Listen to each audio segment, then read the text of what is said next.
วางตัวเองนะครับเนาะส่วนมากเพิ่งนี่ต่อนี่จะมีนิวโรท็อกซินนะครับเป็นพิษที่ออกผลต่อระบบประสาทเป็นหลักนะครับ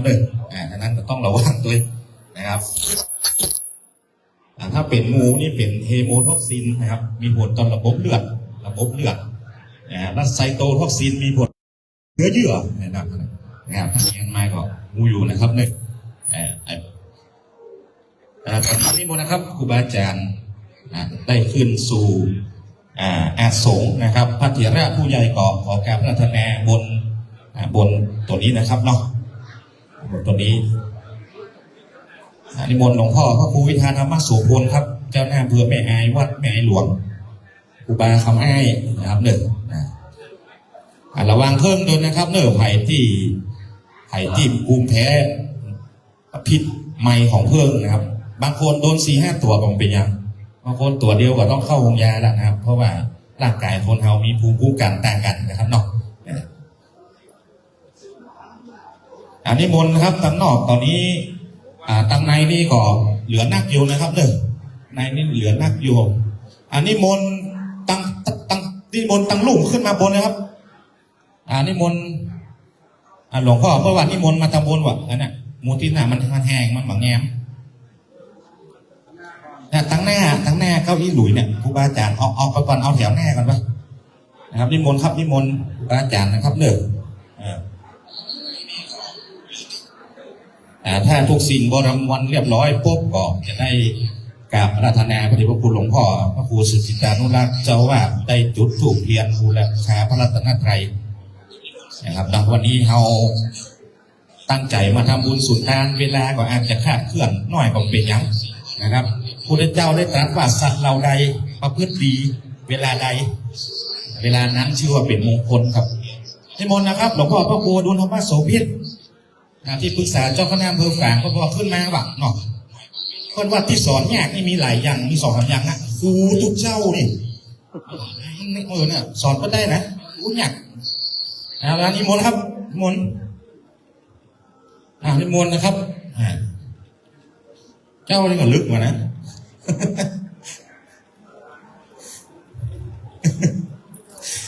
ครูดีกว่าสอนเนี่ยเพราะว่ามันหูละ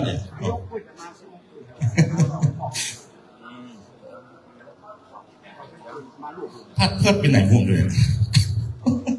ไอ้เซ็ตไอ้ซอยมนต์นะครับนิมนต์ทุกเจ้าวัดเฮามีก่อนวัดพระแบดเฮาลูกลากก็นิมนต์นะครับวันนี้80 วัดลูกโตในมงคล38ประวัติการได้หันสมณะชีพามเป็นมงคลอันสูงสุดเป็นมงคลอันสูงสุด1 ใน 38 ข้อนะครับเนาะวันพรุ่งนี้ก็เป็นส่งน้ำของวัดรัตนาวาสหนองเต็งนะครับเดี๋ยววันพรุ่งไปฟังซอวันที่วัดหนองเต็ง11วัด4 มงคลสันทรายหลวงครูบาศรีวิจัยใหญ่11นะ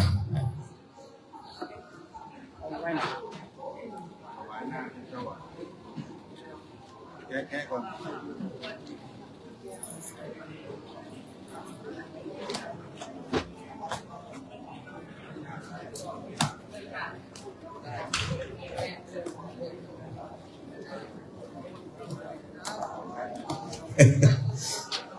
มีโอเล่ดอยด้วยนะครับขอบคุณโอเล่ดอย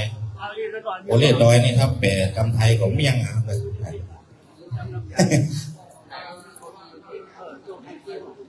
วันนี้มีการถ่ายทอดสดด้วยนะครับของวัดฝ่ายหินนะครับวัดฝ่ายหินของคลื่นสีขาวนะครับและก็จะลิงก์ไป GNT ไทยโกลบอลเน็ตเวิร์กแห่ง178 ประเทศทั่วโลกผ่านโกลบอลเน็ตเวิร์กนะครับGNT GGN นะครับตอนนี้เวลา 9 นาฬิกาครับ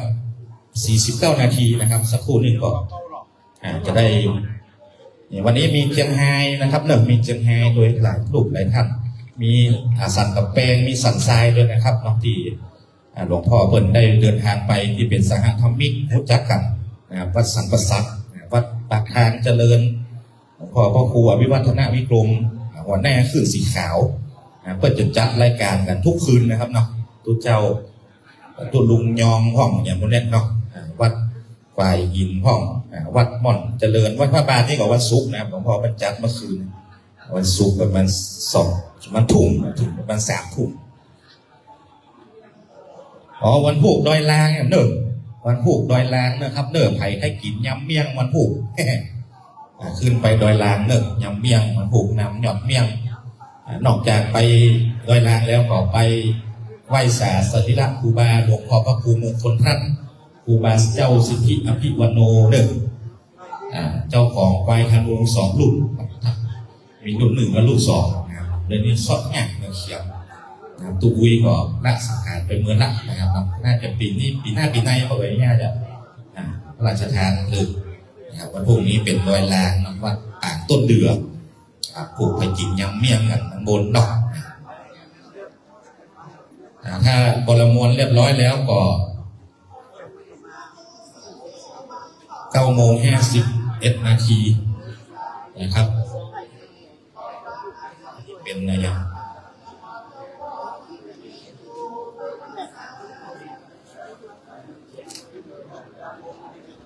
ที่ซองสีฟ้านี่เป็นผ้าป่าโรงพยาบาลฝางนะครับ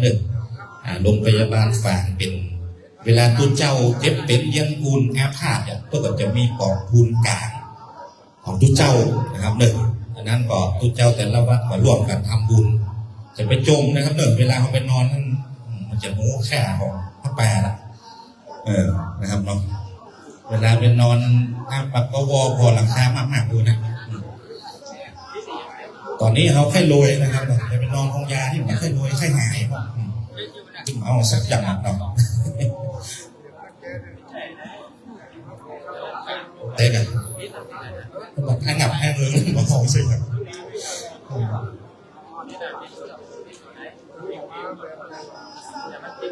ตอนนี้บริการแนบครับตอนนี้ได้เวลาเป็นมงคลแล้วครับขอกราบราชนาพระเดชพระคุณหลวงพ่อพระครูสุธิตานุรักษ์ดร.เจ้าหน้าอำเภอฝางเจ้าอาวาสวัดพระพุทธบาทอุดมเป็นตัวแทนของทุกเจ้าพระสงฆ์และคณะสัตยาวัดพระบาทอุดมทุกท่านทุกคนนะครับจุดธูปเทียนบูชาพระรัตนตรัยหน้าโต๊ะหมู่บูชาขอกราบราชนาครับสัตยาญาติโยมเขาถึงนอกถึงไหนประตูมือเหมือนเขาได้จุดธูปเทียนพร้อมกับประธานครับ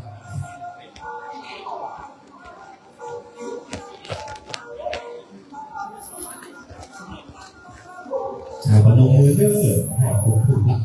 เยอะแต่กายดีใจดีนะเป็นสมาธิใบ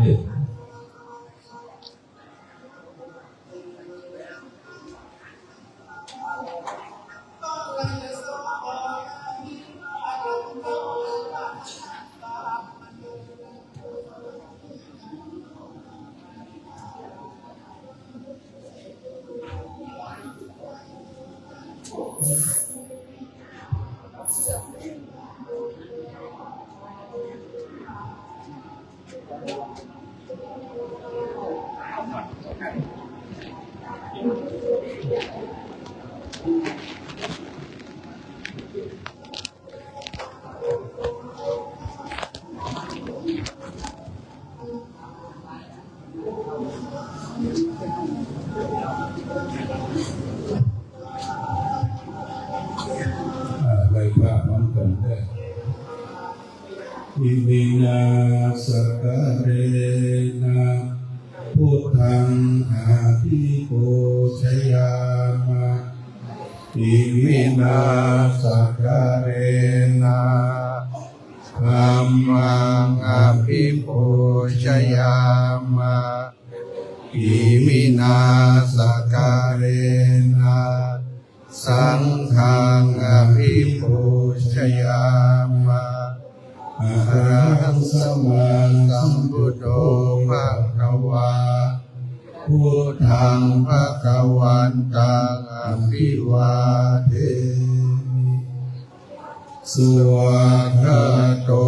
ภะคะวะตาธัมโมธัมมังนามัสสามิสุปฏิปันโนภะคะวะโตสา วะกะสังโฆสังฆังนามามินะโมตัสสะภะคะวะโตอะระหะโตสัมมาสัมพุทธัสสะนะโมตัสสะภะคะวะโตอะระหะโตสัมมาสัมพุทธัสสะนะโมตัสสะภะคะวะโตอะระหะโตสัมมาสัมพุทธัสสะ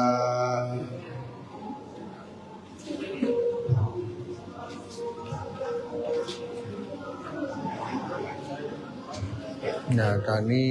ได้ประกอบพิธีทางศาสนาได้เริ่มในการ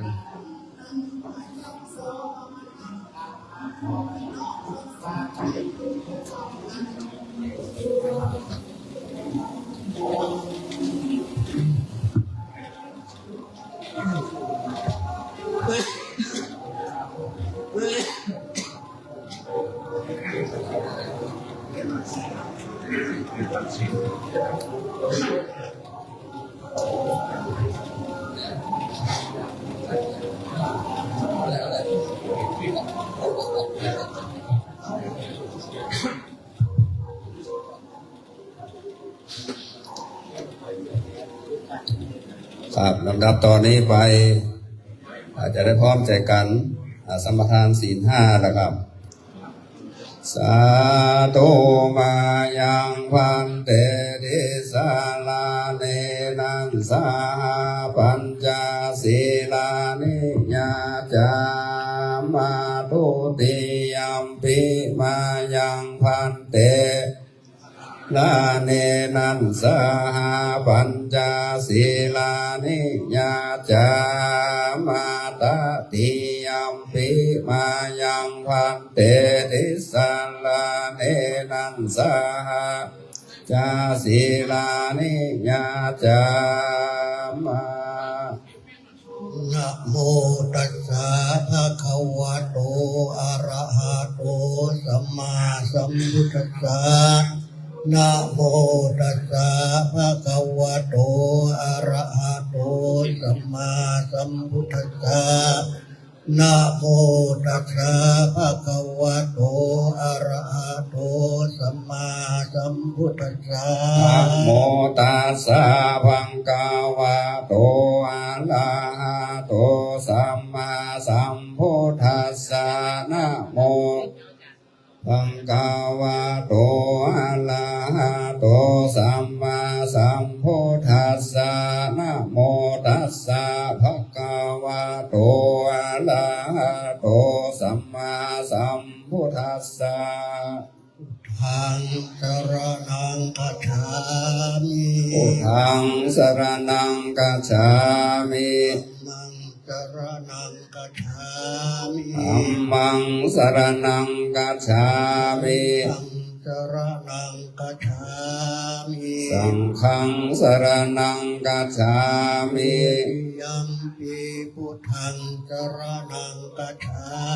มิทุติยัมปิพุทธังสรณังกัจฉามิยัมปิธัมมังสรณังกัจฉามิทุติยัมปิธัมมังสรณังกัจฉามิยัมปิสังฆังสรณังกัจฉามิทุติยัมปิสังฆังสรณังกัจฉามิ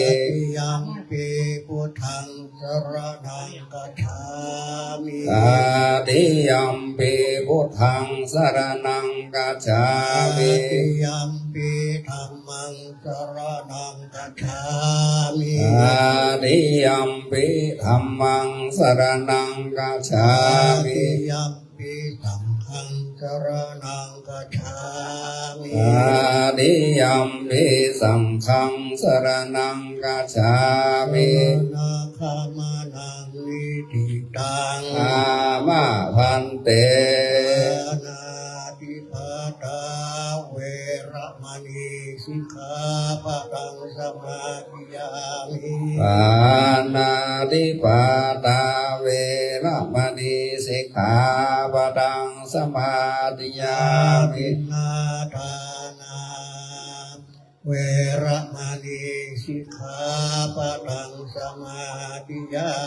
มิ อทินนาทานาเวระมณีสิกขาปะทังสมาธิยามิ อาเมสุมิชาจารา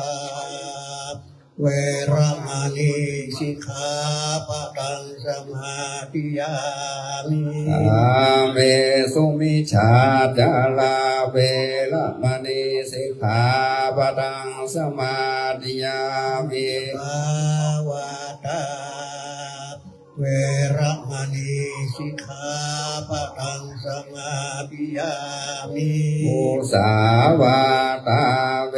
ระมณีสิกขาปะทังสมาธิยามิ อาเมรยามะจาปมาตฐานาเวระมณีสิกขาปะทังสมาธิยามิ สุราเมรยามัจจปมาตฐานาเว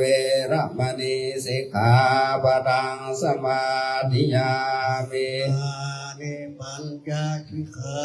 ปะทานิสีเล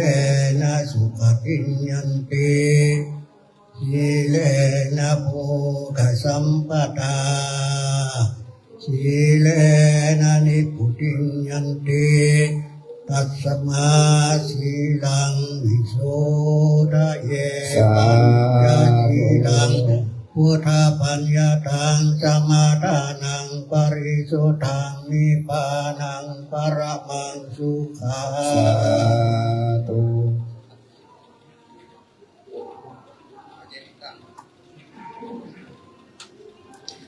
ต่อไปจะได้อาราธนาพระบริตรนะครับอนิมนต์สังฆพระสงฆ์พระเถระนเถระเจ้าคณะสัพพะสังฆาธิการที่ได้รับอาราธนานิมนต์มาเจริญพุทธมนต์ในงานส่งน้ำพระธาตุวัดพระพุทธบาทอุดมน้ำบ่อสาวาในวันนี้นะครับเวปาเตภาหายาสปะสัมปติสิทธิยาสปะโตคาวินาสายาปริตังพุทธมังคลังวิปาเตภาหายาสปะสัมปติสิทธิยาสปะพยาวินาสายาปริตังพุทธมังคลังวิปาเตภาหายาสปะสัมปติสิทธิยาสปะโรคะวินาสายาปริตังพุทธมังคลัง เกกาเมจลุเปกิลิสิกรตเตจันตลิเกวิมาเนทิเประเพจกาเมตรุวานกหเนอารามวัตุมิเคเตภูมิธาตโยจตุโลกปราจาอินทราชายมราชาเมตสุวรรณราชาอริยเมตโยโพธิสัตวกาตโยอริยสาวกาจะพุทธจนะกัลยาณาจะสัมมาทิฏฐิเยวะพุทเทปัสสนาธัมเมปัสสนาสังเฆปัสสนาพุทเทสักกรวาธัมเมสักกรวาสังเฆสักกรวาอิโตฐานะโตยาวะปรัมปราอิมัสสมิงสุจักกวาเลสุเทวตายังมุนิวรวัจนังสาธโพโนสุนันโตธรรมสวนากาโลอายัมพนันตาธรรมสวนากาโลอายัมพนันตาธรรมสวนากาโลอายัมพนันตา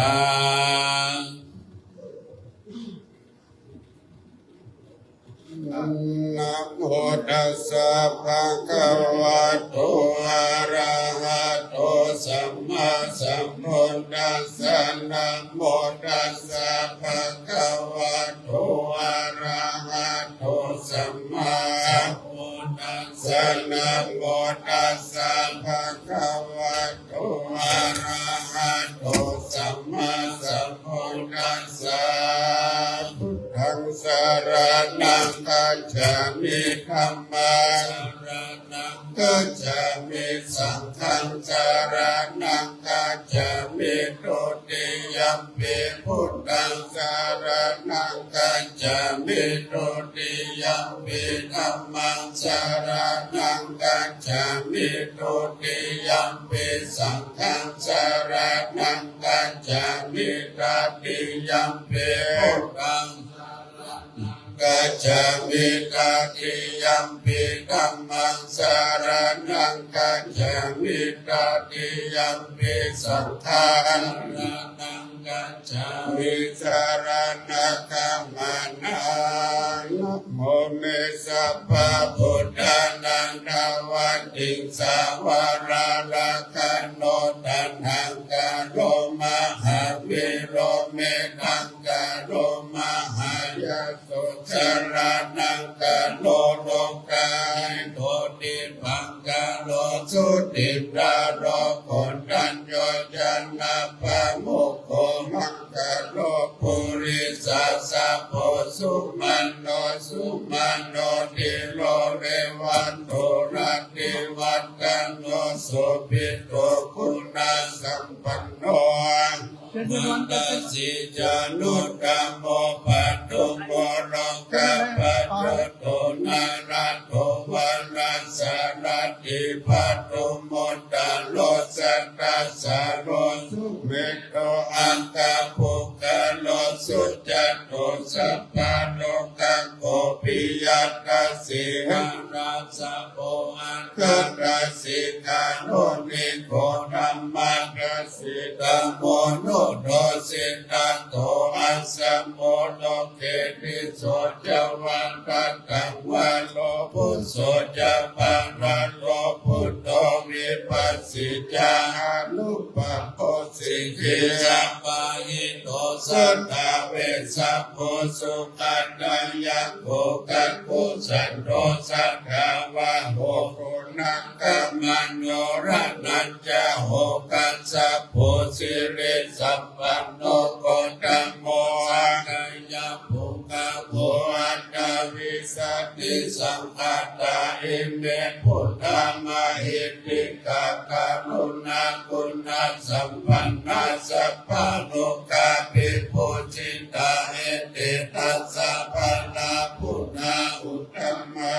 คาปุกาลาเดปิสัมภาคุณาอาสุภิติเยอามัตตัมปัตตังเอเตพุทธาอัตติตาจามังคาราหุติสัพพันธาอันตวิรัติเมพุทธิอาหังวันตามิสัพพันธาเตสัญญาเทนาสิเลนะคันเตเวกะปะเรนัญญาเตปิโนอนุรักขันโตอรุทะเยนะสุเกนะญา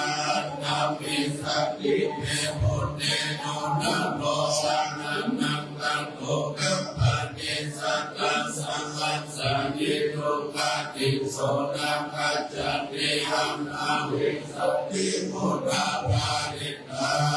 นะโมอะระหะโตสัมมาสัมพุทธัสสะนะหิสิโนนะโมอุตตมะธัมมัสสะสวะกะตัสสิวัตถินิตานะโมอะระหะสัมมาสัมปิวิสุทธัสสิลาภิติโนนะโมมัตตยารัตตัสสะนัตตันนัตตยาสัสสะทุกขานะโมมัตตติทัสสะทัสสะวัตถุตยัสสะปินะโมอะระหะมะเมนะวิกัจจันโตปุปปัตตวานะโมการานุภาเวนะสุวัตถิโหตุสัพพะนะโมอะระจเตเจนะวิทิเวโหวิเตสวาเสวนาจะปารานังปันติตานันจะเสวนาพุทธะจะพุทธะนิยานังเอตัมมังกรมุตตะมังปฏิรูปะเนสวะสุจะภูเกยันันตาพุทธะตานัตสัมมาปันติติกาเอตัมมังกรมุตตะมังภาวุสัจจะญาสิปัญญาวินัยโยตัสสุติกิโตสุมาสิกาจยาวัจจะเอตัมมังกรมุตตะมังมัตตะปิโตปัฏฐานาพุทธะ นะตั้งแต่4 ปีแล้วจ้ะ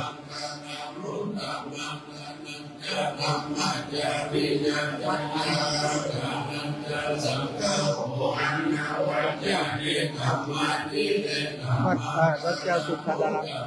นำบวชเพื่อตอนเต้าเนี่ย ใช่ใช่เดียวกันนะ มาเร็วเลย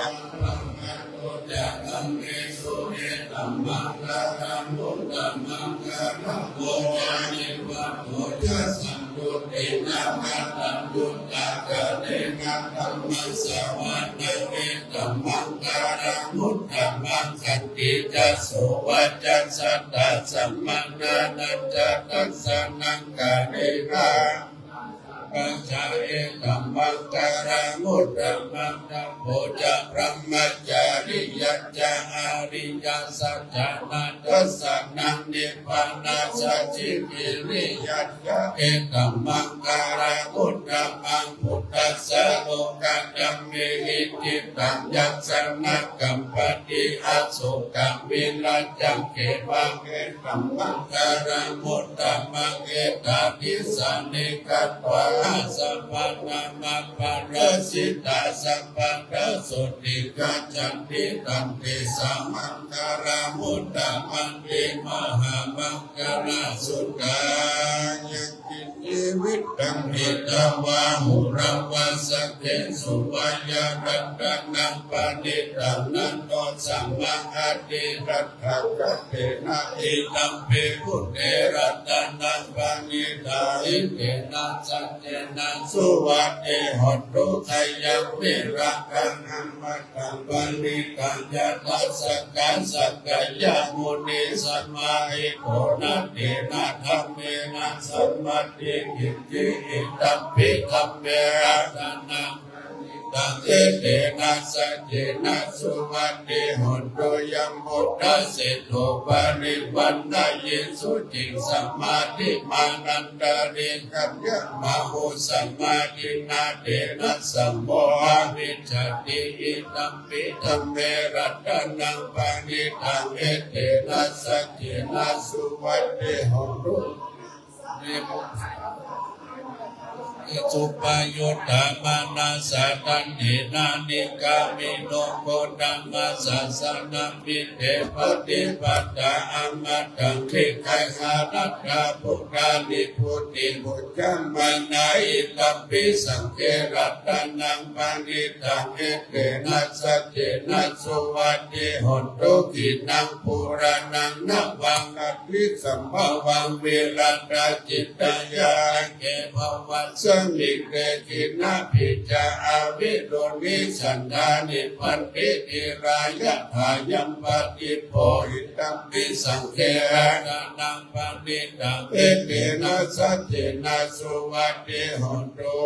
ยานิตาพุทธานิสัมมาคัตตานิภูมานิวายานิวะอันตาริเกตัตถาคตังเทวมนุสสปุจิตังพุทธังนามาสัมมาสุวัตติหนตุยานิระพุทธานิสัมมาคัตตานิภูมานิวายานิวะอันตาริเกตัตถาคตังเทวมนุสสปุจิตังธัมมังนามาสัมมาสุวัตติหนตุยานิระพุทธานิสัมมาคัตตานิภูมานิวายานิวะอันตาริเกตัตถาคตังเทวมนุสสปุจิตังสังฆนามาสัมมาสุวัตติหนตุรัตนาสุตั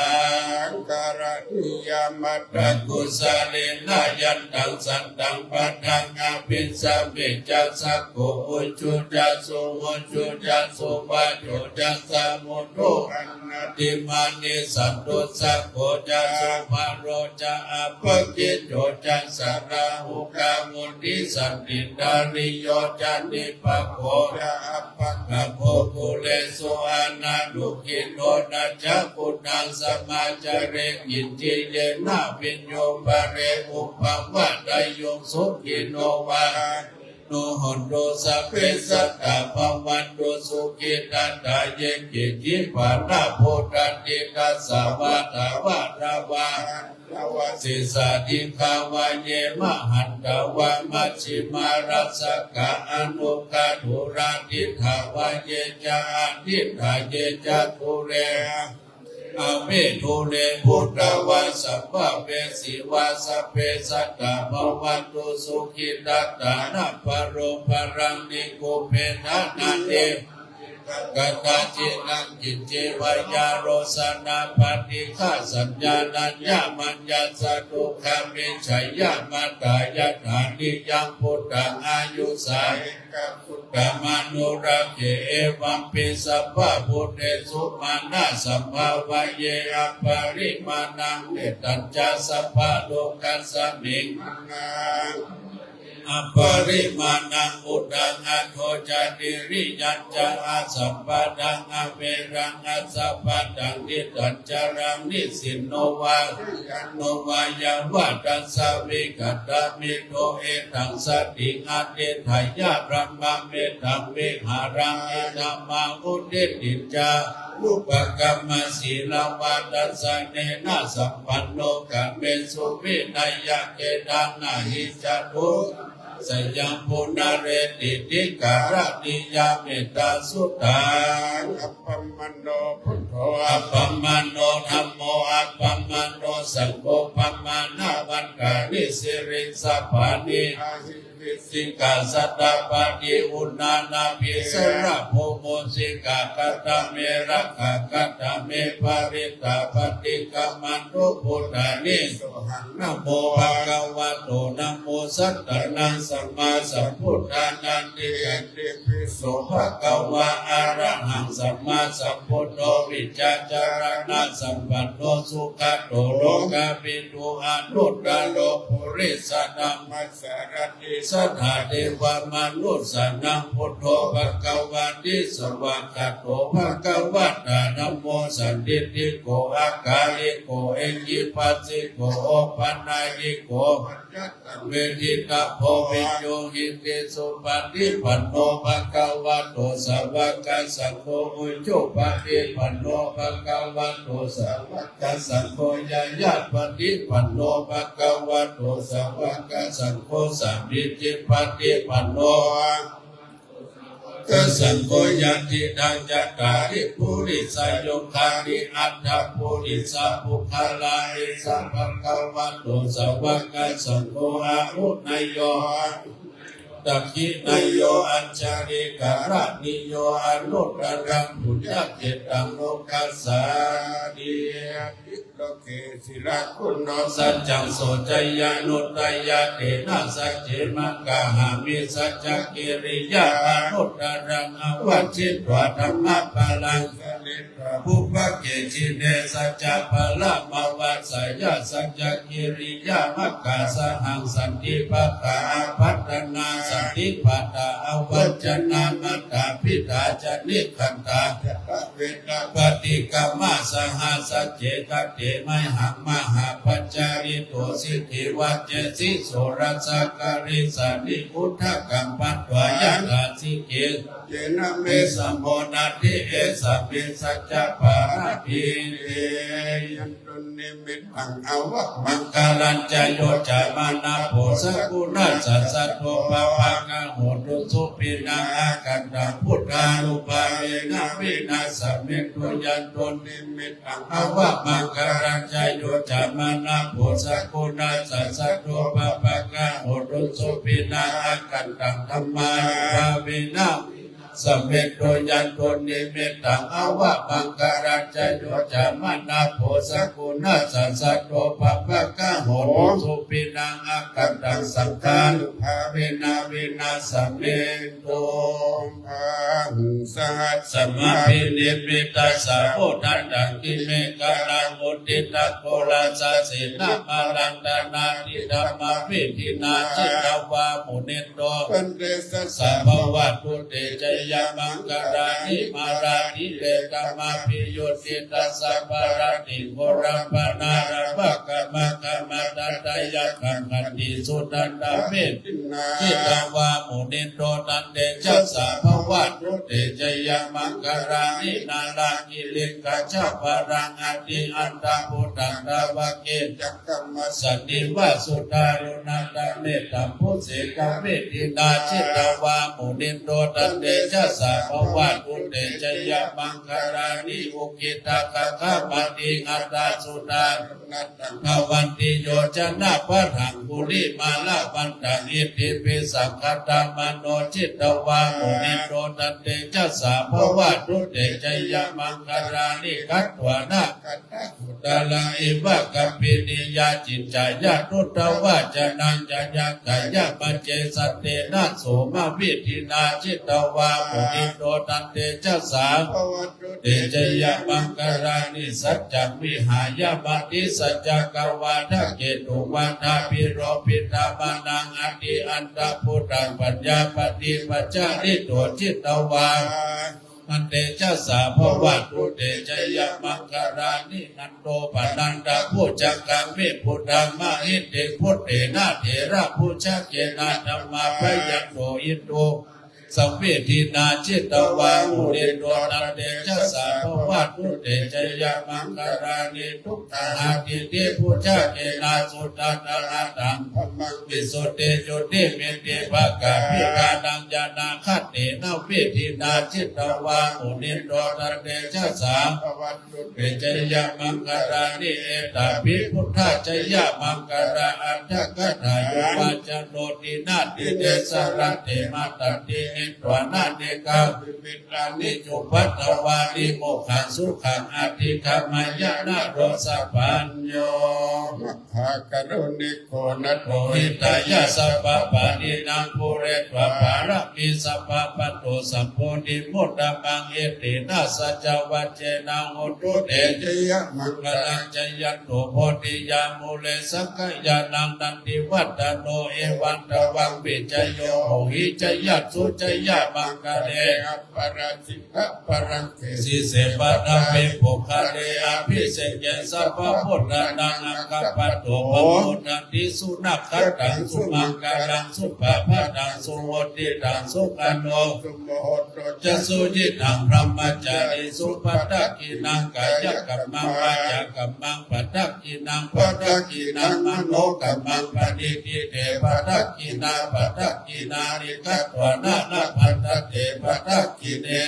อัตตตาสุกิตาวิรุณาหุตาสาสเนอรุกาสุกิตาหุตาสหัสสะเพยันติเพ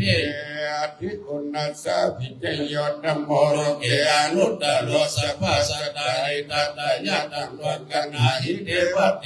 ริปัจเจราจาดันเตอมันโนเสหินาภเกพยักเกนะเกวิเศพุทเตกรามารานิราจาสัพพะสัมมามารานามุตโตตาเพตวะการามาเอตังทัสเสวะอนุภาเวนะอุตโตเตโวสุขิสัตตาสุตัสสิลังสมาทายะธัมมังสุจาริตังจาเรตังเสวะอนุภาเวนะอุตโตเตโวสุขิสัตตาลิกิตังจิตติตังพุทธังธารนังวัจนังคารุภาเรสันเทสนังสุตวาตัสสะอายุปวัตติ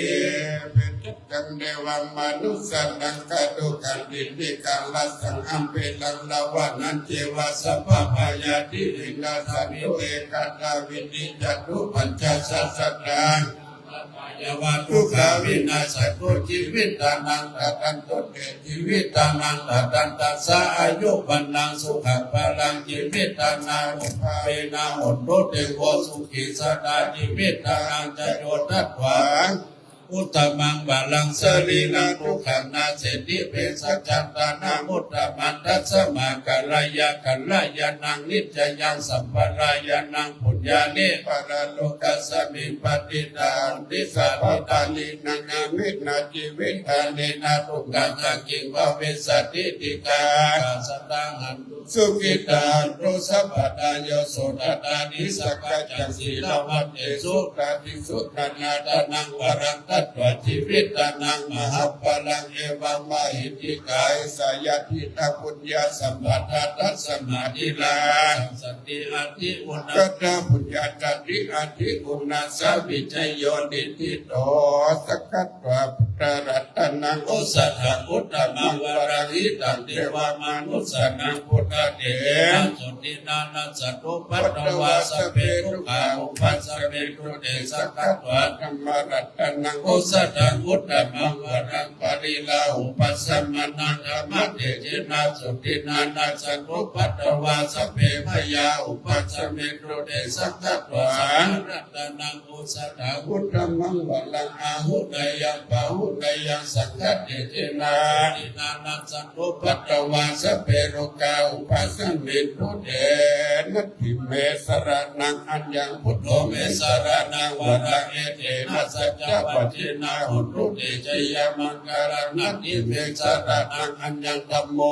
สระนังวรังเตนะสัจจวัจเจนะหุตุเตชยมังคารังนัตถิเมสระนังอัญญังสังโฆเมสระนังรังเอเตนะสัจจวัจเจนะหุตุเตชยมังคารังยังกินจิรัตนังโลเกวิจติวิเวนะพุทโธรัตนังพุทธัสสะมังอดิตัสสะมาสุติภวันตุเตยังกินจิรัตนังโลเกวิจติวิเวนะพุทโธรัตนังธัมมัสสะมังอดิตัสสะมาสุติภวันตุเตยังกินจิรัตนังโลเกวิจติวิเวนะพุทโธรัตนังสังฆัสสะมังอดิตัสสะมาสุติภวันตุเตหิเลวตตปัสสัมปันนาสุขธัมมาสมาหิตาสันโตสัพพุริสังโลเกเทวะธรรมาติมุตตะเลสันติภัคขาปัตตานังอวัญจนามัตตาปิตาจริขันตาจตเวตาปฏิกามาจยจนะกัตถาพุทธเจตวมรังสวานาจตุสัจจมัตตาราสังเยปิภิกษุนาราสปัตตังคาราตโยพุทธาตวิสัตตินายกาสเพปฏิติตามหังมัตตะเกเตมุนิสาราสิเสพุทโธธัมโมวิโลชโนสังโฆปฏิติโตมหังกุเลสปะกุณกะโลอัตเยเมอนุโรโตสานิพุทโธจัตตะกิเลขุนตัญโยปิติปกัสสมิโมกขัลลโนเจวัมมะเกตักกิเลสวัฏเนนันดาราหุลากัสสะโพจามหานาโมอุปสุวามาสุติสติปิติปกัสสมิสุริโยวะปะปังกะโลนิสินโนสุเพโดมุนีภุกาวะกุมารากัสสะโพเทโลมาหิสิจิตรวัตตะโกสุมหังวัตตเนนิจังปฏิตาสิกุณกะโลปุณโนกุลิมาโลจะอุปาลินันตสิปาเลเมปัญจมหาเทลานาลาทิเทสิสาสิติมหาเทลาจิตตวันตาจินโนรัสสะจรัตตาสิลเตสินากัมมังเกสุสันติตารัตนังปุระโตอาสิตกิเลเมตาสุตขันธัจจกา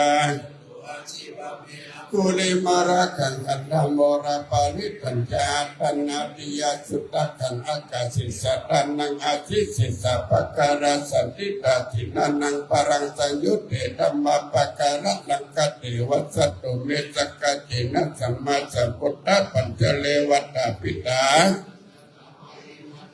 ปัตตวะอาศิสาวินัยยันตุอนัตตคุณเตจจตินาปัจจรังมัจจามิวิหรตังมหิตเลสัทธาปริตุมังสเปเตสบายจีวันเมฆโทระโคสุระโคพุทธานุภาเวนะสิทุปัตตโวตัมมาสโกสักขานุภาเวนะสิตันตรายโยจนามิธรรมานุภาวะปริโตนิจยาปัญจราปัญนาราสกัตถาติทิตาสิริติติมติเตโจจยาสิทธิมาเอกิมหาคุณปริมิตาปุญญาลัสสะสัพพันตรายานิวารณะสมัตตสัพพะคะวะโตอะระหันโตสัมมาสัมพุทธัสสะตวัตติสัมมาหาปุริสรักขานุภาเวนะอสิตยายัญชนะนุภาเวนะอตุตระสัตตมังคารานุภาเวนะสัพพนารังสียานุภาเวนะเกตุมารานุภาเวนะทัสสะปารามิตานุภาเวนะทัสสะอุปปารามิตานุภาเวนะทัสสะปารามัตถปารามิตานุภาเวนะศีลสมาธิปัญญาเวนะพุทธานุภาเวนะธัมมานุภาเวนะสังฆานุภาเวนะเตจานุ ภาเวนะอิทานุภาเวนะพารานุภาเวนะยะยะธรรมานุภาเวนะจัตุราสีติสาสรมขันธานุภาเวนะนวะโลกุตระธรรมาเวนะอัตถังกิกามกานุภาเวนะอัตตสมาปัตติยานุภาเวนะสลปิญญานุภาเวนะจัตุสัจจยานานุภาเวนะทัสสะพะระยานานุภาเวนะสัพพัญญุตยานานุภาเวนะเมตตามุทิตาอุเบกขานุภาเวนะสัพพะปริตานุภาเวนะรัตนัตยัสสรณานุภาเวนะตุหัสสะปาโรกาสุกุปัตตวัตุขโตมานะสุปยัสสะวินาสันตุสัพพะอันตรายาปิวินาสัพพะสังกัปปะตุหัสสะวิจันโตติกายุตตุหังโหตุสัตตวัจจิเวนัสมังคิโตโหตุสัพพะตากัสสะปะปัตตวันะปุณิกังกาสัมมุทารักกะเทวตาสกาตุเมอนุรักขันโตพุทโธมังการาสัมพุทโธสัมพุทโธทิปังมุตตะโมพุทธมังการะมะกัมมะสัพพะทุกขะปะมุตตะเรธัมโมมังการะสัมพุทโธกัมปิโลตัสโสอนุกัมมะมังการะมะกัมมะสัพพะพยาปะมุตตะเรสัมโฆมังการะสัมพุทโธวรัตถินายโยอนุตตโรข้ามังการะมะกัมมะสัพพะโลกาปะมุตตะเรภวัตุสัพพะมังการังรักขันตุสัพพะเทวตาสัพพะพุทธานุภาเวนัสสกาสุติภวัตุเตภวัตุสัพพะมังรักขันตุสัพพะเทวตาสัพพะธรรมานุภาเวนัสสกาสุติภวัตุเตภวัตุสัพพะมังรักขันตุสัพพะเทวตาสัพพะสังฆาภาเวนัสสกาสุติภวัตุเตกัปปัตตาจนิทุกขาพยาปัตตาจนิปยาสุกัปปัตตาจนิสุขาหุนตุสัพเพปิปานิโนธรรมตาจะอเมสัมปตังปุญญาสัมปตังสัพเพเทวานุโมทันตุสัพพสัมปติสิทธิยาตานังทัตตันตุสัทธายาสีลังนักขันตุสัพพตาภาวนามุนตุกจันตุเทวตากัตตาสัพเพพุทธาปรปัตตาปฏิกานันเกยังปาลังอารักขันตาจัตติเจนารักขังปันตามิสัพพโสสุโขพุทธังนังอุปโตสุขัสสะธัมมะเทศนาสุขัสสังคัสสะสัมมัคคิสัมมัคคานันทโพสุโขกัตติโยเทโตจันเดตัสสะนิงเยโกปฏิจายิโนวิจาจารณะสัมปันโนโสเสโตเทวามนุเสติวารัปฏิอาติโจรติลาปฏิจันติมาสันโตคันติโยตปฏิจายินปฏิพระมโนอัตตสัพพะมโหรตังพุทโธตัปฏิเตจสสาโลกยะปะระมาลาภาสันตุเถระมังนังนิสัสสะปรมายาตินิพพานังปรมังสุขังแม่นะครับงานส่งปล่อยนี่เหรออย่างนั้นมาเอ็ดนะ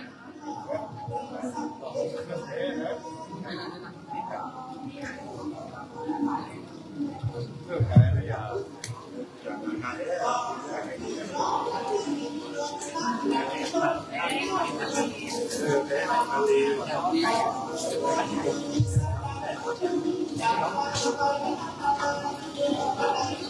พระสงฆ์สังฆเจ้า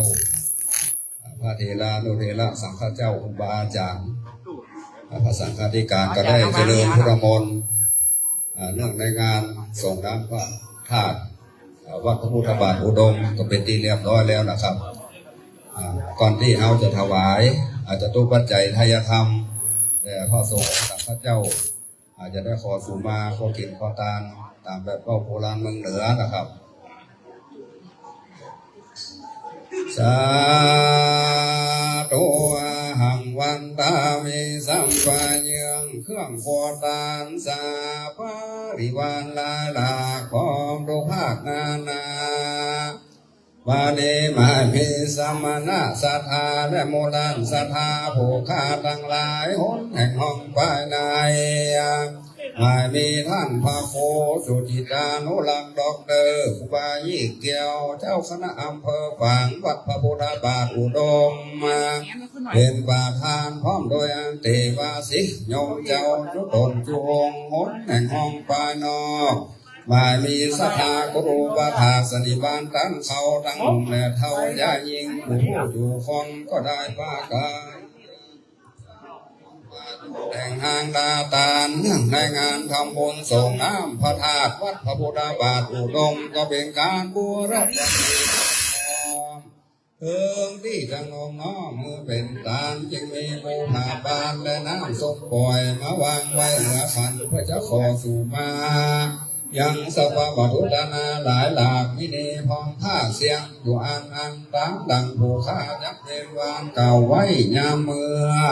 สภาผู้ข้าตั้งหลายได้ทุกแต่งหางดาตาดอกนี้ใจบ่ชื่นบานมัวมืดได้เก่ากำลังเดือดโมโหนับปโลออกปากเป็นกรรมันกายาบยีกรรมนอนพิจากกองทำสามสิ่งคืออุปาเจตนายิ่งคือได้บังเกิดขึ้นดังแต่ในใจมนจะน่าเจตนาล้นเมื่อได้มือตานแล้วก็มีใจเขาใสผ่องแผ้วยินดีปราประเจตนาล้นก็มีปีติใสตึงต้องยังได้เกี่ยวข้องโดยโลภะมาเจตธรรมมาสมณะสัทธาในมูลสัทธาผู้ข้าตั้งหลายก็กูเป็นโตสนากรรมมาที่แปดจึงจะขอแผ่สู่มาขอสัพพะวัตถุดานาภายขอสัพพะโตหมู่เวรกรรมจะได้เป็นอีวันทำกรรมมันเป็นบาปจะห้ามลาบเสียยังสกามโกนิโรธาหนตังจะเพิ่งมาสู่ชั้นฟ้าแห่งเอราปานในอนาคตการจะมาไปนาเสียแก่สมณะสัทธาและมูลสัทธาผู้ข้าตั้งหลายทุกตนทุกองค์ทุกผู้ทุกคนนักจุจังเมกายะตัวเล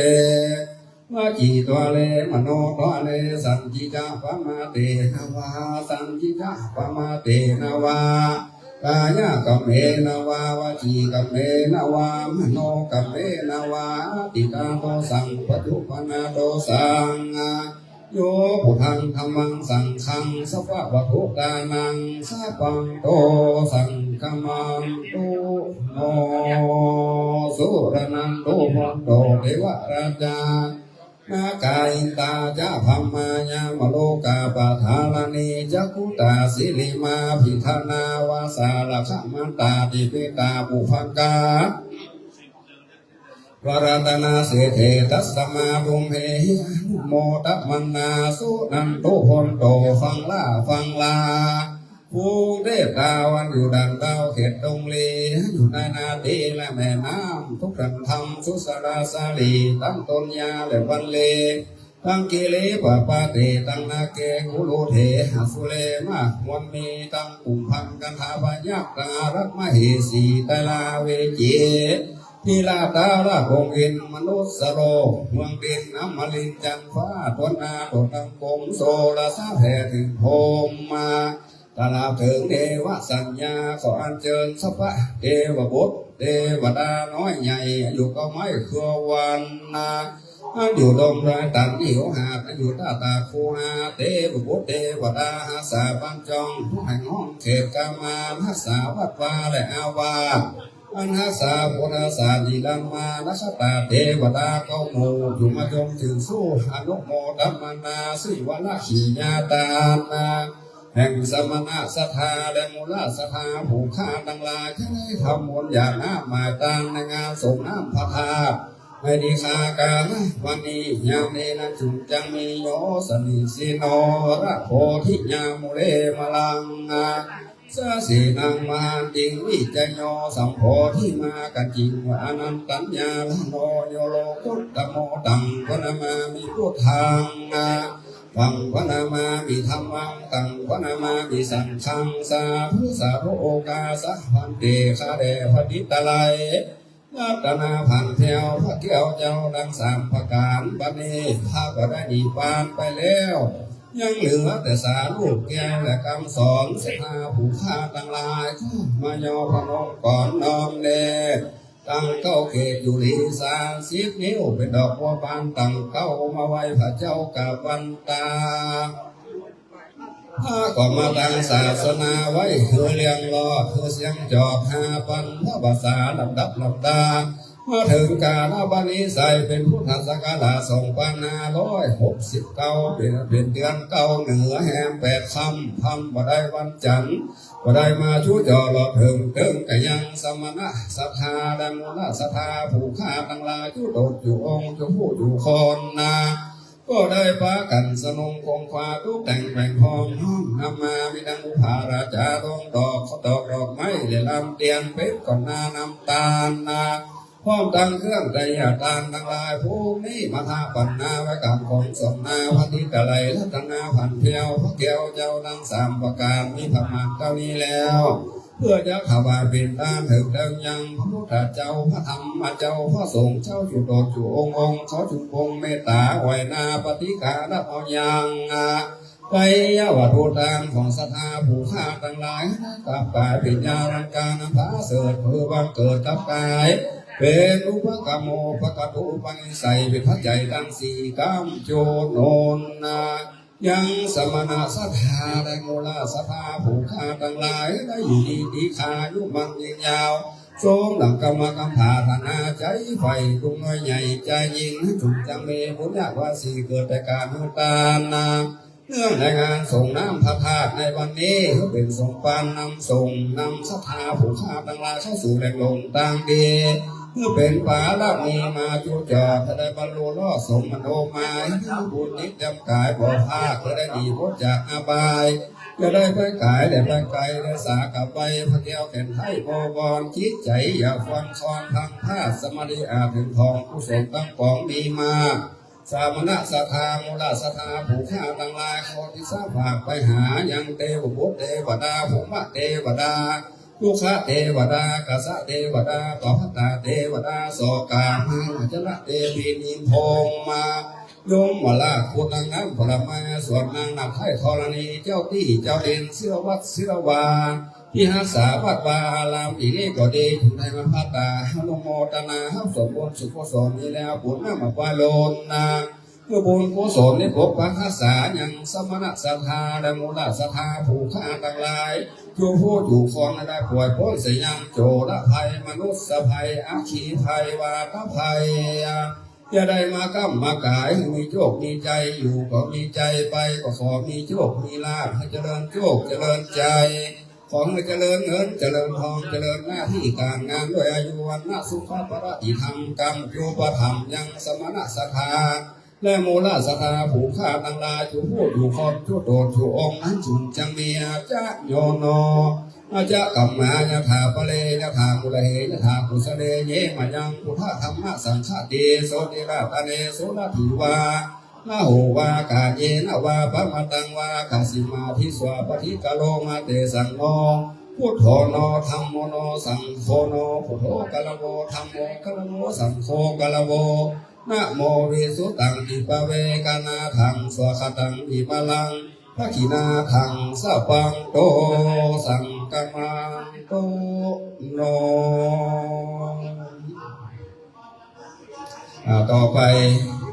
พร้อมใจกันว่านะโมพร้อมกันถวายทานนะครับนะโมตัสสะภะคะวะโตอะระหะโตสัมมานะโมตัสสะภะคะวะโตอะระหะโตสัมมาสัมพุทธัสสะนะโมภะคะวะโต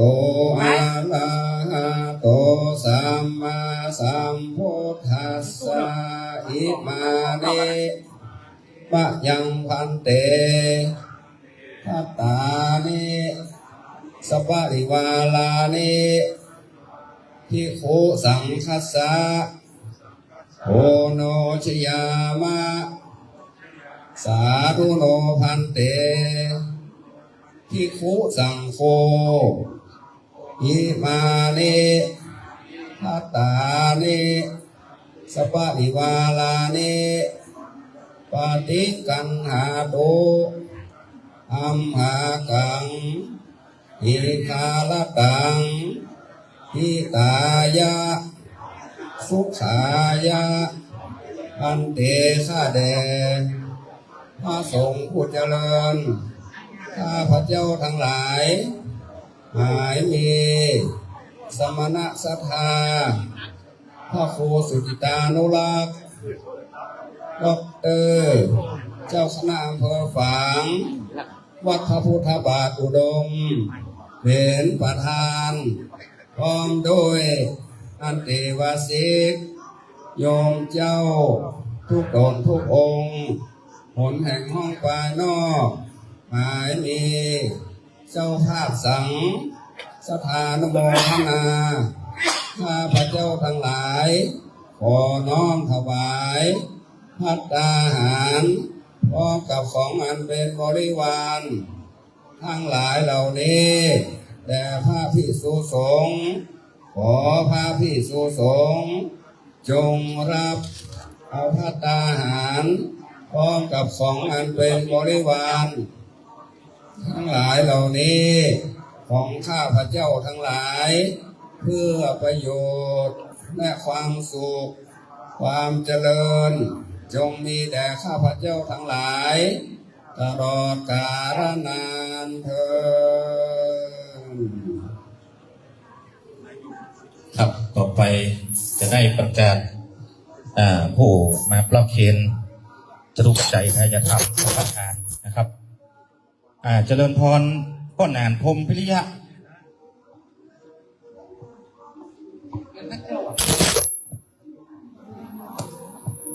เจริญพรนายกวราพรพรุงสุวรรณนะครับได้มาประเคนจตุปัจจัยมอบเงินสนับสนุนขององค์กรปกครองส่วนท้องถิ่นจำนวน 30,000 บาทครับที่พระเดชพระคุณหลวงพ่อนะครับสำหรับองค์กรปกครองท้องถิ่นโดยอบต.ก็สนับสนุนทุกวัดนะครับเวลามีงานส่งน้ำพระธาตุธรรมะสัญจรตั้งธรรมหลวงนะครับส่งสลากนะครับสนับสนุนหมดเลยนะครับเอาเข้าแทนหมดละท่านเจริญพรนายกประเคนประธานสงฆ์ครับหลวงพ่อพระครูสังวรประพัฒน์อาวุโสสูงสุดนะครับ80 ปลายละวัดพระธาตุดอยแก้วนะครับ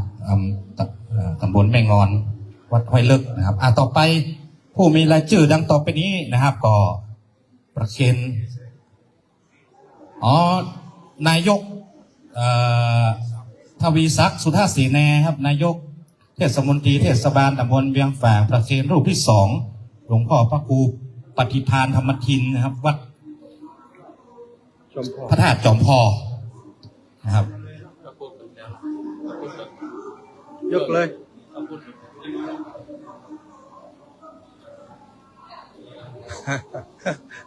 หลวงปู่ถึง2หลวงปู่แม่วิไลเมืองชื่นประเคนตนที่3ครับหลวงพ่อพระครูอดุลธรรมโสภิตเจระพิพันธ์เครือโยประเคนลูกที่4ครับหลวงพ่อพระครูวิธานธรรมโสพลแล้วก็ท่านพี่บูลกระแสท่านพี่บูลสิงหสันติครับประธานสภาวัฒนธรรมอำเภอฝางครับประเคนลูกที่5พ่อพระครูสุนทรศิลปาคมรองเจ้าท่าอำเภอแม่สวยวัดแม่สวยหลวงต่อไปก็ตามรายชื่อดังนี้นะครับแม่แก้วลูนชัยตระกูลประเคนลูกที่6นะครับหลวงพ่อพระครูวิสิตปุญญาพรเจ้าคณะตำบลสันทรายวัดนันทารามนะครับเนาะเจ้าภาพสั่งนะครับตามรายชื่อดังนี้นะครับพ่ออาจารย์ประทุมวงเปงแม่วัฒนกรกิตติกุล1 ชุดพ่อสมบูรณ์แม่ศรีนวลบุญทาวงศา1 ชุดนางสาวอำนวยบุญทาวงศา1 ชุดพ่อหลวงสมานแม่หลวงปณิตาร้องหันแก้ว1 ชุดนายจำลองจันแจ้งนางประกายพันธ์อุกเงิน1 ชุด พ่อสงวน แม่อุไรปัญญาแก้ว1 ชุด แม่สมควรโด่งดัง2 ชุดชุดละ 1,000 บาทนะครับ2 ชุดก็ 2,000 บาทแม่ศิดาจันทวี1 ชุดสอดทอฐานิเชษเหลืองสุวรรณ1 ชุดแม่เอื้อมทิพย์กำลังศรี1 ชุดได้ยินรายชื่อนี้ก็ออกมาประเคนแล้วนะครับเด้อถ้าแม่ได้ก็ตัวแทนครับนายมนตรีนางปราณีหานตระกูล1 ชุดครูละไมพันธ์สำริด1 ชุดครูละไมถ้ามาได้ก็แตนนะครับเนาะช่วงนี้เปิดกำลังไว้ทุกนะครับได้สูญเสียแม่ตุ้ยทองอินแม่ของเปิ่นนะครับตอนนี้ตั้งศพอยู่ที่บ้านโอเคแล้วป่ะแล้วก็แม่เข็มทองนายชันชัยการบูลสอบตจำลองนางบางออนคำพีละแม่สิริยาดอนลาวพ่อสกลแม่เข็มการบูลแม่วันเพ็ญมณีรัตน์แม่เพ็ญพรชัยเกตแม่ตาชัยวงศ์นายแสนนางพันนีศรียาเรืองพร้อมลูกหลานล้านสอรุ่งเรืองหินอ่อนสันทราย1 ชุดนายประนพสุทธเสนา1 ชุดนางใส่ใจหานตระกูลมูลนิธิพระเจ้าฝาง2 ชุดแล้วก็แม่นิพาคนโต1 ชุดป้อนน้อยอุ่นเรือนแม่ราเฮนสีเทพ1 ชุดห้างหุ้นส่วนโชคยิ่งเจริญและร้านถาวรรุ่งเรือง1 ชุดนายอนุสิทธิ์นางวังเพ็ญพงษ์อมรพงษ์1 ชุดแม่มีชัยพินโยภาสบ้านป่างพลอย1 ชุดพ่อหมออินทร์แม่จงดีเชื้อกันทาบ้านเสาหิน1 ชุด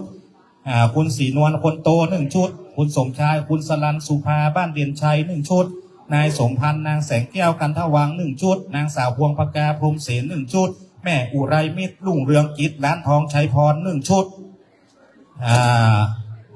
คุณพองใสดอนดีบ้านเต่าดิน1 ชุดป่อโป่งแม่จำลอง1 ชุดป่ออมพรแม่มอนโพรมเสน1 ชุดนายทวีทรัพย์สุทธเสนานายโยกเทศมนตรีเทศบาลตำบลเวียงฝาง1 ชุดนางสาวนันทินีแสนระแหง1 ชุดคุณกนกพิษชัยนาบ้านห้วยงูใน1 ชุดปอดใจแม่คำเกลือการุณวงศ์หัวฝ่าย1 ชุดคุณสมชายคุณเกียรติลินสุดาร้านเด่นชัย1 ชุดนางสาวอรวรรณปานบอก1 ชุดนะครับอันนี้เป็นสังฆทานทั้งหมดเลยนะครับได้ประเคนเป็นที่เรียบร้อยนะครับบางรูปบางตนก็ติดภารกิจนะครับมาบ่ได้ก็อาจจะมาเมื่อตอนครับใครยังได้ประเคนกับประเคนพี่อรวรรณตั้งตู้สินหรือว่าตั้งเรียบร้อยแล้วกันอันนี้เป็นอรวรรณที่ปรึกษากันที่ปรึกษานายก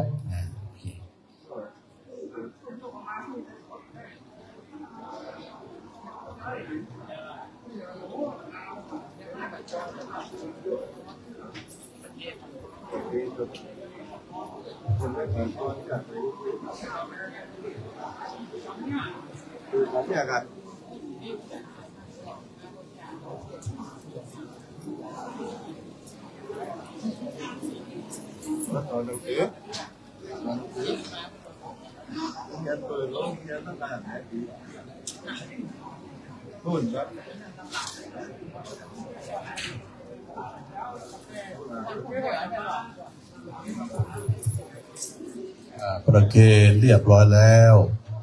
ก็เตรียมน้ำหยาดกรวดน้ำรับพรวันนี้เป็นวันกิ่งใหญ่ตาลหลวงก็ได้อาราธนาพระสงฆ์ครูบาอาจารย์ที่เคารพนับถือหลายอำเภอ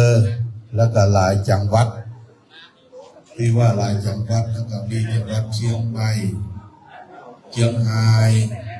ลำปาง3 จังหวัดแล้วก็ภายใน3 อำเภอเอาในทุกวัดก็ได้มาร่วมกินร่วมทานโอกาสนี้ขอโอกาสเจริญพรท่าน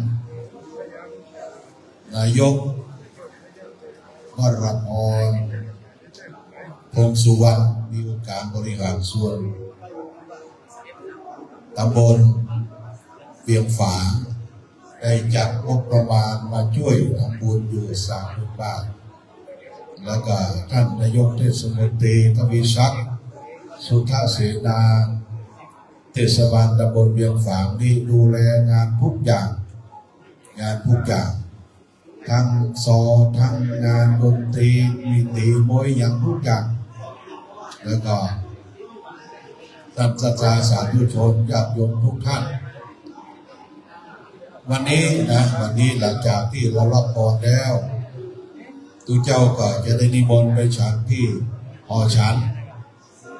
นการเดินวันนี้ก็เดินผ่านโรงทานเนี่ย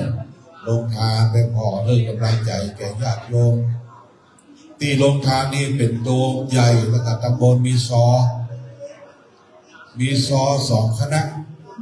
คือขนาดวัดพระบาทซอสองคณะหนึ่งก็คือคุณทองซ้อย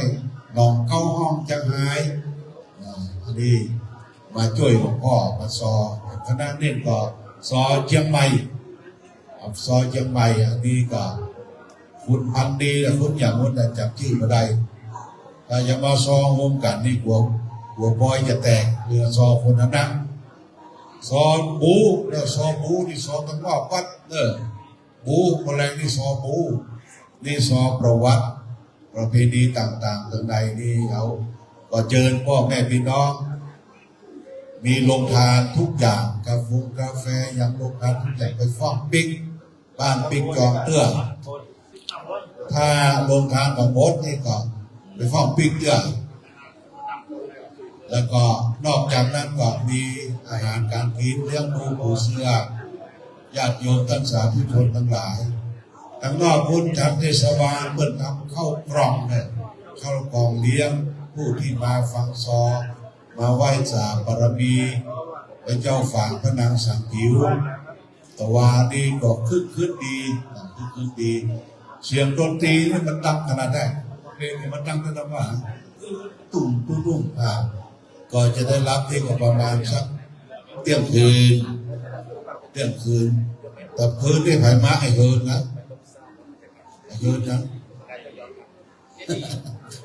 อันนี้ทางเทศบาลทางจังหวัดเปิ้ลจัดมาของงบของจังหวัดเชียงใหม่เนี่ยองค์การบริหารส่วนจังหวัดเชียงใหม่เปิ้ลจัดรถมาท่านนายกจัดมาเท่าไร200,000200,000ก็เฉลี่ยเยียจามจัดงานกันไปเพื่อให้ความอบอุ่นคือความรื่นรมแก่พี่น้องชาวอำเภอฝางเอาเมื่อคืนนี่หลวงพ่อก็ได้ยินเสียงบอกไฟขึ้นบอกไฟแตกตุ้มตั้มแล้วเมื่อจะมีมวยเด้อมีมวยนี่ไผ่ยังมาพอมวยกับมวยไม่ยิงก็มีกันมวยแม่ยิงมวยพ่อใจมวย3 ยก274ก็จะมาต่อยนี่เด้อพื้นนะมาเด้อมีคนผู้เจ้าก็ส่งดูมวยกันเด้อมวย3 ยกเรียนก็ขอบคุณโมทนาเราได้ไปร่วมกันฉันพัฒหารเพลงงานนี้ถือว่าเป็นปีเรื่องงานเป็นงานใหญ่เป็นงานบรรลุประเพณีส่งน้ำพระธาตุพระบาท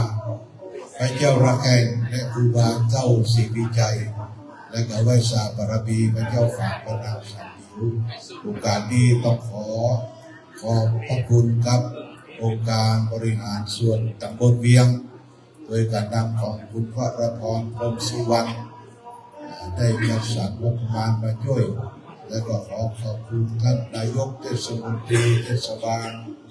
ตำบลเวียงฝางคุณทวีศักดิ์สุทธเสนาพร้อมโดยคณะและผู้ดูแลจัดงานทุกอย่างขอบูชาขอคณะขอบูชาจับเจ้าภาพสังตยทานเจ้าภาพตยทาน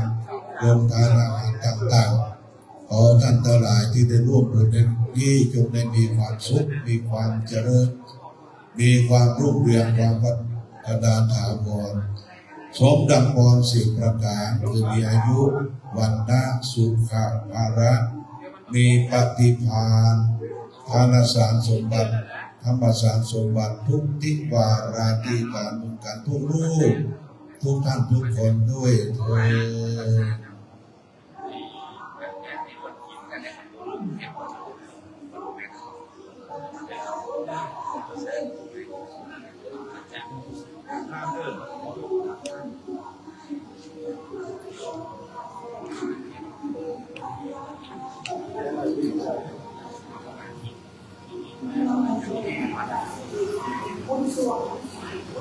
ยะถา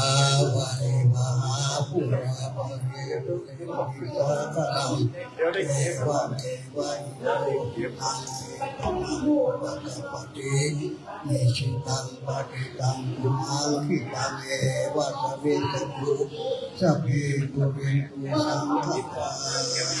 อันโภโอยะถาวะริวหาโอยะถา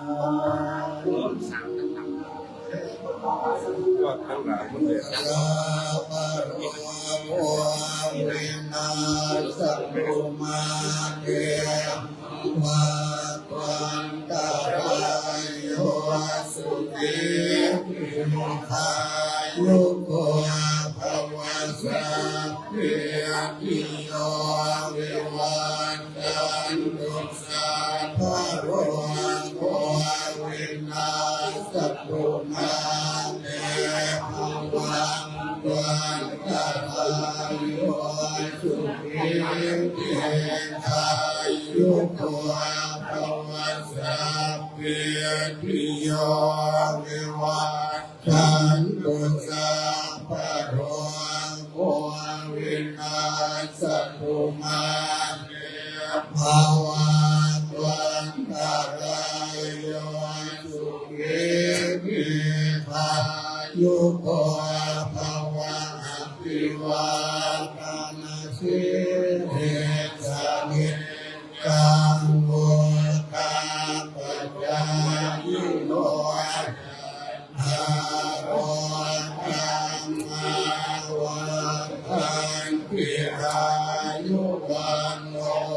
สุขังภาลังพระพุทธานุภาเวนะพระธรรมานุภาเวนะสัพพะสังฆานุภาเวนะพุทธรัตนังธัมมรัตนังสังฆรัตนังทินังรัตนังธัมมานุภาเวนะจตุรัสสิสหัสธรรมาคันธานุภาเวนะปิตตะกายาเวนะสัพพะวะกานุภาเวนะสัพเพเตโลกาสัพเพเตพยาสัพเพเตอันตรายาสัพเพเตอุปัฏฐวาเพเตตุมิเนตาสัพเพเตอวะมังคาราวินาสันตุอายุวั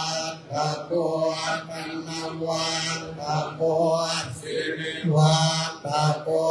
ยัสสวัฏโกภะคะวัฏโก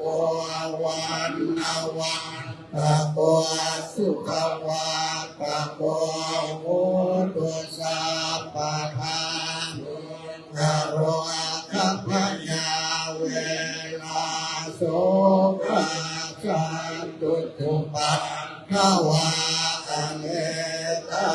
อันตรายาภิวินัสสันตุกเตสัสสะทิยังเยติระนัง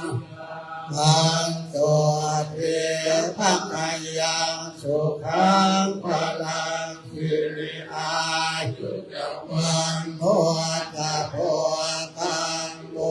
เทียสยสวาสตวัสสะโยจะเทวะเท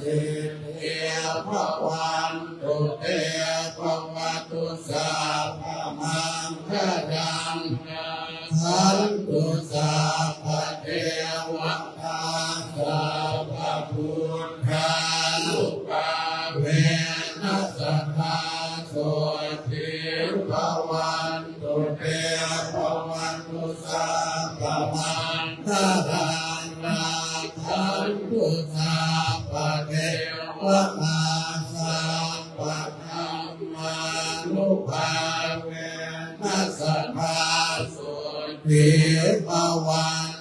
เต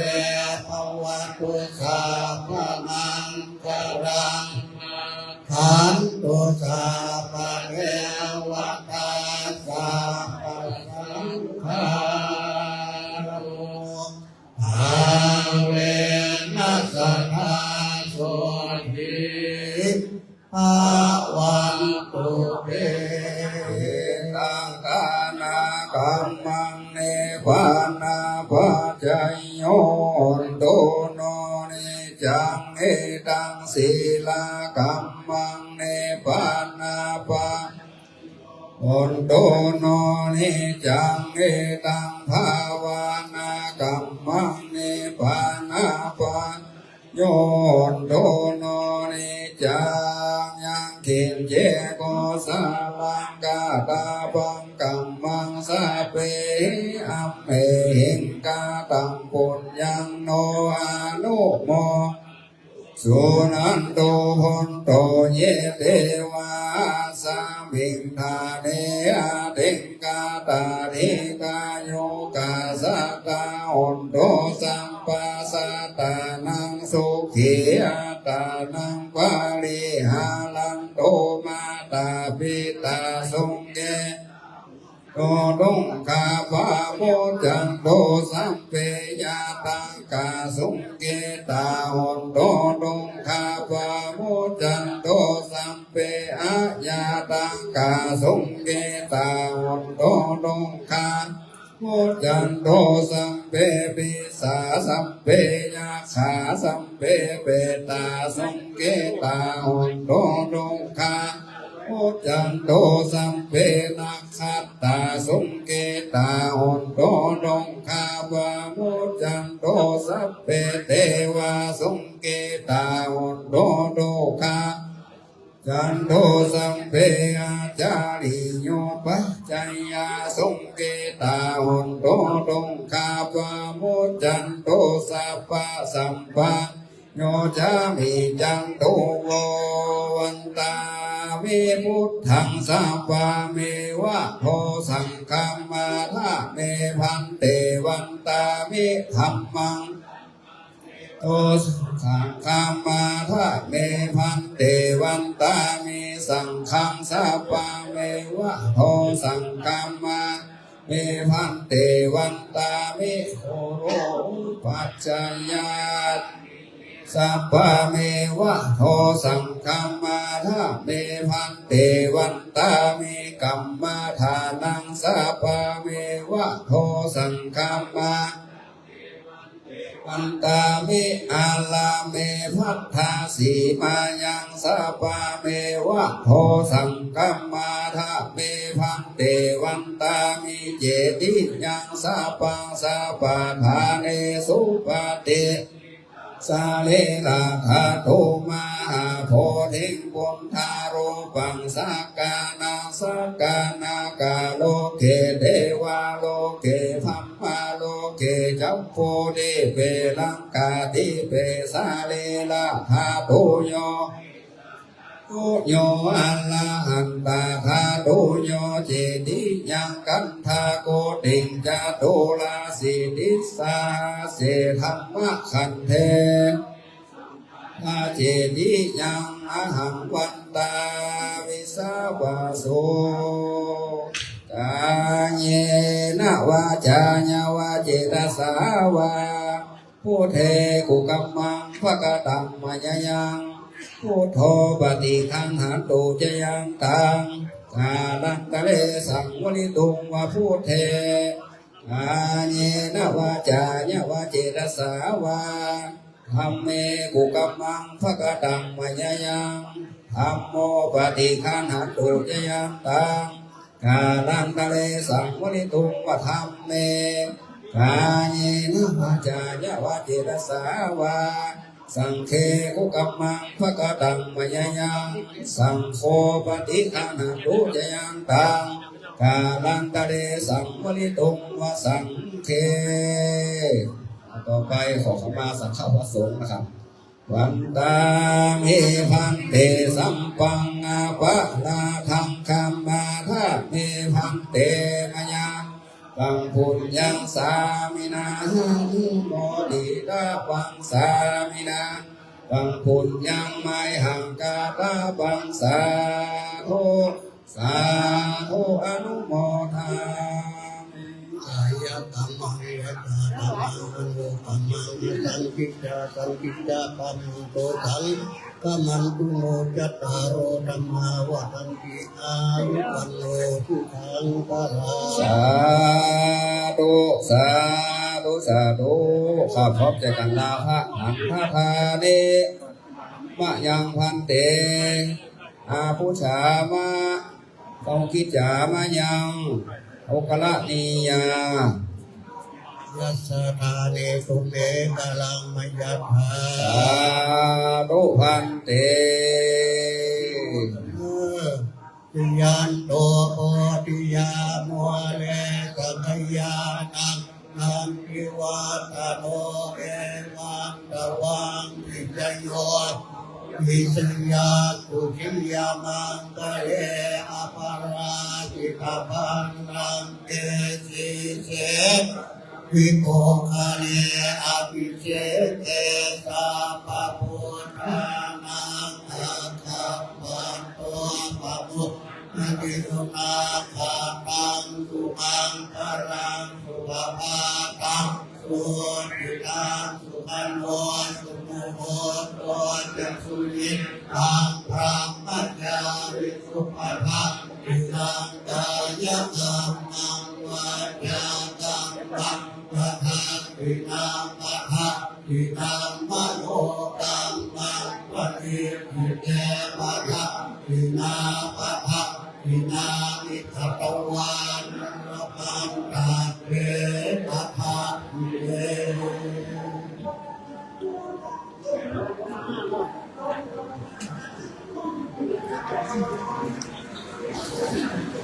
กับการเจริญพุทธมนต์แก่สมณพระธาตุพระที่เจ้าพระแข่งอุบาสีใจความพระพุทธบาทอุดมเกือบเข้าเหนือแต่เป็นเข้าวันนี้เสร็จสิ้นสมบูรณ์แล้วครับนิมนต์ครูบาอาจารย์ไปส่งน้ำพระธาตุไปนะครับเลยส่งน้ำแล้วแบบเตียวไปตั้งหลังก็เลยส่งน้ำพระธาตุพบแล้วก็เตียวไปตั้งหลังโอเคนิมนต์นะครับที่โดมเนี่ยเป็นของคนขับรถเลยที่โดมแนวเฮียนนี่เป็นโต๊ะอาหารคนขับรถเลยตุ้เจ้าเราครูบาอาจารย์เรานิมนต์ไปที่หลังพระธาตุนะครับเลยที่หอฉันไม้หลังคาสีเขียวนะครับ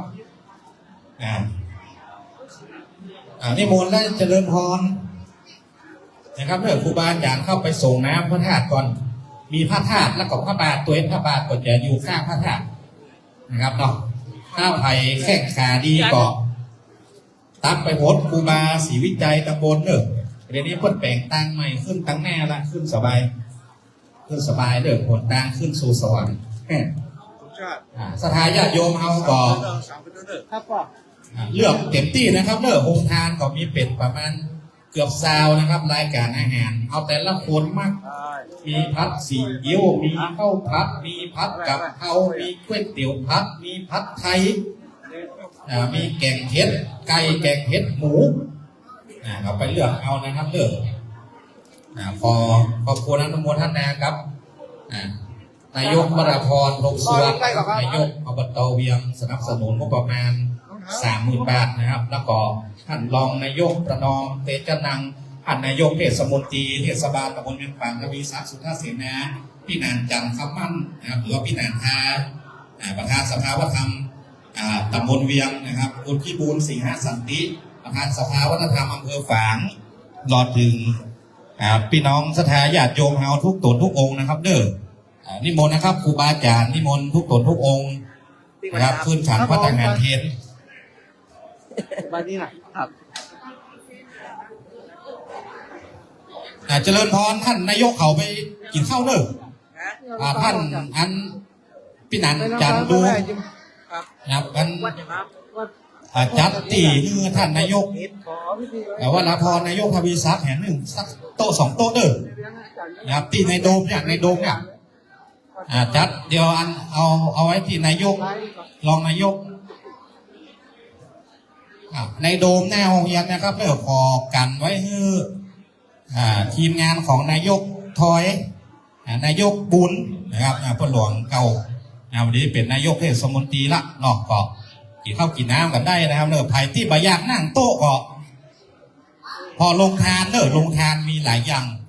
มีน้ำมีขนมเส้นมีข้าวต้มหัวงัวหัวควายมีหมดเด้อภิกษุสามเณรเท่านั้นนะครับวัดพระบาทตัวเด้อไปกินข้าวก่อนนะครับไอ้เรื่องเที่ยวเรื่องพัดก็เดียว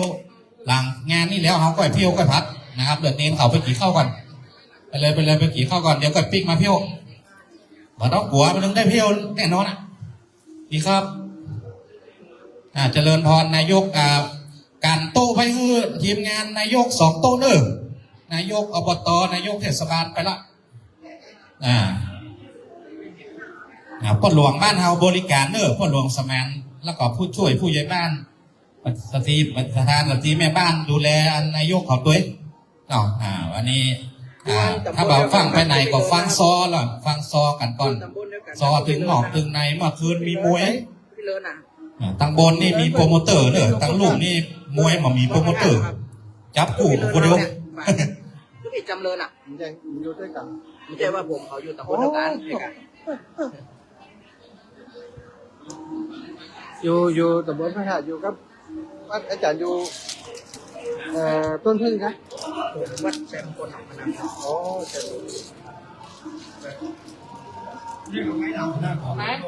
อ๋อหลังนี่มันเจ้าของใครนี่เป็นไฟนี่กัน